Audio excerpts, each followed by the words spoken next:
Welcome to The Explainer. Today we're digging into a question that, let's be honest, affects pretty much everyone. Why is it so hard to be rational with our money? Well, it turns out the answer isn't really in our bank accounts. It's actually deep, deep inside our evolutionary past. You know the feeling, right? We all know we should save more, spend less. We make the spreadsheets, we read the books, we set the goals. But then, when it comes time to actually make a decision, emotion and impulse just seem to take over. But here's the thing, that isn't some kind of personal failure. It's a fundamental conflict between our ancient brain and the totally bizarre modern world of money. So the real source of our financial headaches, it's our brain's ancient programming. You have to remember, for literally hundreds of thousands of years, our brains were optimized for a world with no money, no credit scores, and definitely no 401ks. And believe it or not, that ancient operating system is still running the show. And this is the absolute core of it. The very same instincts that helped our ancestors hunt down food and escape predators, those are the exact same instincts that now make us panic during a market dip or stress out about our budget. Okay, so to really get a handle on why we do what we do with money today, we need to understand the financial plan that's basically hardwired into our DNA.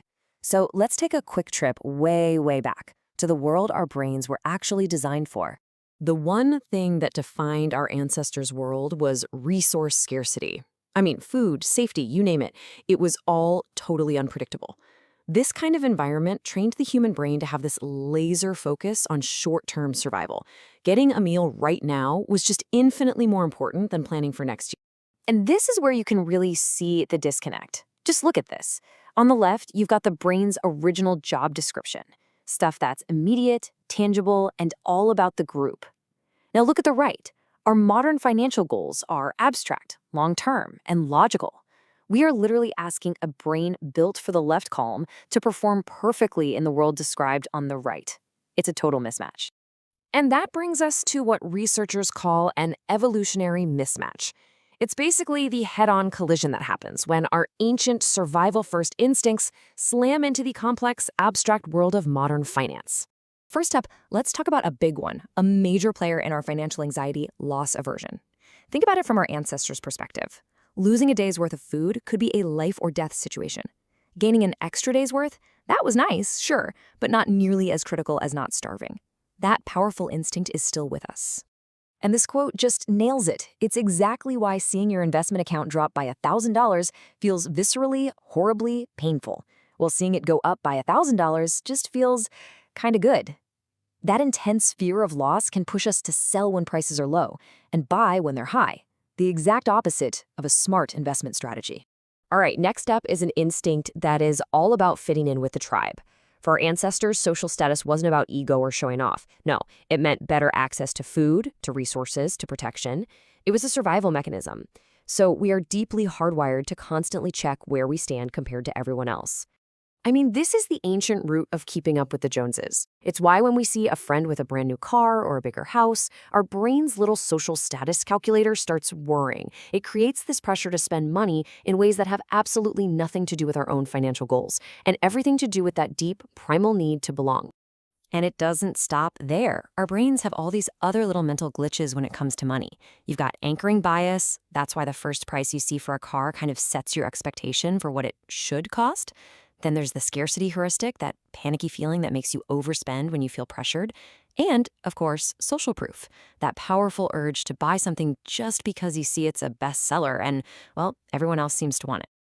Okay, so after hearing all of that, it might feel like we're just doomed to repeat the same financial mistakes forever. But here's the good news. We're not. Now that we actually understand the problem, we can start building strategies to work around it.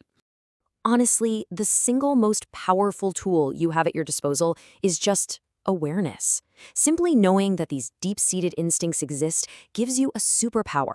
The next time you feel that urge to panic sell your stocks or make a big impulse buy, you can actually pause and ask yourself, wait a minute, is this a rational choice, or is my ancient survival brain trying to take the wheel?